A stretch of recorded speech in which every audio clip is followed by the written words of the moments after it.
ओम उग्रतारा शूलपाणी सुभद्रा भुवनेश्वरी नीलाद्रौत जगन्नाथ साक्षात दक्षिण कालिका। नमस्कार, जय जगन्नाथ सांग माने आपण मानकु उत्कल तंत्रशास्त्र चैनल को मु स्वागत जनाऊँ।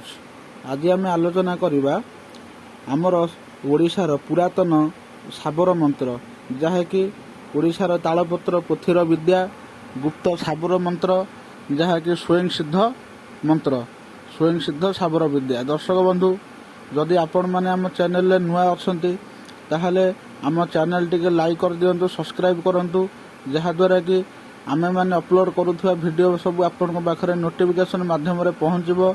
आउ आपण मैंने आम चैनल को देखिकरी नूतन साधना मान झड़ाफुंका जनसमाजर उपकारी विद्यामान मंगलकारी विद्यामान शिखिपारे। स्वयं सिद्ध विद्या साबर मंत्र मंत्र जंत्र तंत्र साधना इत्यादि शिखिकरी जनसमाजर मंगल करें वो उत्तम साधक हो पारे। दर्शक बंधु, ओडिशा होची मंत्रमय देश। ये होची देवभूमि भारत, ऋषिमुनि मानकर भूमि। एठारे आमर पूर्वज ऋषिमुनि माने आमर मंगल पाइंका विभिन्न प्रकार मंत्र सृष्टि कर जाइछन्ति, जो मंत्र की बहुत पावरफुल अटे, शक्तिशाली अटे। दर्शक बंधु, मंत्रर शक्ति आज अच्छी। विज्ञान सीना 21 शताब्दी पहुंची, किंतु मंत्रर शक्ति आज अच्छी, पूर्वर थिला, एबे भी अच्छी, आगक भी रहिबो। कारण दर्शक बंधु, यही मंत्रटी जो जनसमाजर मंगलकारी विद्या, यही मंत्रटी स्वयं सिद्ध विद्या। कौन ना रक्त झाड़ा को मंत्र उपचार बा रक्त झाड़ा को पानी मंत्र। विभिन्न लोकंकर झाड़ारे रक्त पड़े बा रक्त झाड़ा होए। रक्त झाड़ा कौन पाए होए ना विभिन्न प्रकार भौतिक कांड द्वारा रक्त झाड़ा होए। भौतिक कांड कहले आपण माने बुझी पारुथिबे, नेगेटिव एनर्जी द्वारा मध्य रक्त झाड़ा हुए। आउ दृष्टि द्वारा नजर द्वारा रक्त झाड़ा हुए। काहाकू औषध गुणीगारेडी तंत्र बाण पेषण विभिन्न प्रकार पेषण द्वारा मध्य रक्त झाड़ा हुए। मशाणी दृष्टि द्वारा मध्य रक्त झाड़ा हुए। एमितिक लोक बहुत अच्छा शत्रु लोक आपण खाद्य आपण को एमती विषाक्त सब तांत्रिक प्रयोग कर दियंती, ताहा फल भी रक्त झाड़ा हुए। दर्शक बंधु, से रक्त झाड़ा एक मंत्रटी देउची साब रक्त मंत्र। आपण मन स्वच्छ पवित्रतार सहित भरोसा विश्वासर सहित यही मंत्र को आपण प्रयोग करंतु, देखिए यही मंत्रटी निश्चय आपणकर फलप्रद हम। आमर मध्य फलप्रद होइछि। आमे यही मंत्र को बहुत बार परीक्षा कर सारीचु।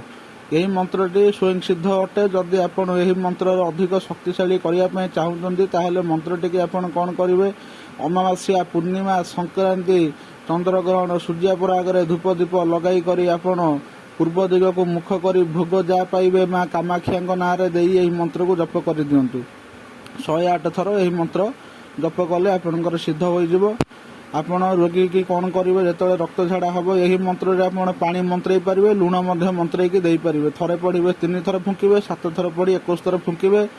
एक काच ग्लास, एक पितल ढाल बा जो स्थान रे जहाँ मिलिबो किंतु पवित्र स्वच्छ जिनिष होइथिबा दरकार। आपण जल नहीं आसबे, जल गोटे निश्वास रे गोटे मुह होई आनिबे, पछकु बुलिया अनेबे नहीं। तुलसी पत्र 7टी पकेबे। तुलसी पत्र न मिलिले है किसी असुविधा नहीं, हलदी गुंड पकेबे। पकई सारिकी यही मंत्र आप मंत्रई देवे। थरे पड़ी 3 थर फुंके, 7 थर पड़ी 21 थर फुंके। मंत्रई करी जहाँ रक्त झाड़ा होउथिबो ता सर्वांग शरीर में छिंची करी ताकू पेई देवे। दर्शक बंधु, भरोसा विश्वास पवित्रतार सहित मन को स्वच्छ रखी निर्मल भाव यही उपचारटी करंतु, निश्चिंत भाव काम दब। मंत्रटे मु कही रखुची, ओम छेद काट भेद काट कुज्ञान काट दुष्टि काट कुकुर दुष्टि काट बिराड़ी दुष्टि काट पर दुष्टि काट आपणा दुष्टि काट काट काट बोली काहार आज्ञा माँ काउरी कामचंडी किटाई माँ पतर सौरुणीर कोटि कोटि आज्ञा। ओम छेद काट भेद काट कुज्ञान काट दुष्टि काट काट काट बोली काहार आज्ञा काउरी कामचंडी किटाई माँ पतर सौरुणीर कोटि कोटि आज्ञा। आउ थे कही रखुची, ओम छेद काट भेद काट कुज्ञान काट दुष्टि काट कुकुर दुष्टि काट बिराड़ी दुष्टि काट पर दुष्टि काट आपणा दुष्टि काट काट काट बोली काहार आज्ञा माँ गाँवरी कामचंडी किटाई माँ पतर सौरुणीर कोटि कोटि आज्ञा। यही आउ एक प्रकार मंत्र देउची। दर्शक बंधु, ये गोटा प्रकार मंत्र गला। आउ अन्य प्रकार मंत्रटी अच्छे मु दउची। ओम ओलणी पचारई गोलणी हाथी उपरे चालुनी बर गछ पोड़ा मु झाड़ई रकत पड़ झड़ झड़ झड़ बोली काहार आज्ञा ମା କାଉଁରୀ କାମଚଣ୍ଡୀ କିଟାଇ ମା ପତର ସୌରୁଣୀଙ୍କର କୋଟି କୋଟି ଆଜ୍ଞା। ଏହି ଦୁଇଟି ମନ୍ତ୍ର ଦର୍ଶକ ବନ୍ଧୁ ମୁଁ ଦେଉଛି ଆପଣମାନଙ୍କୁ।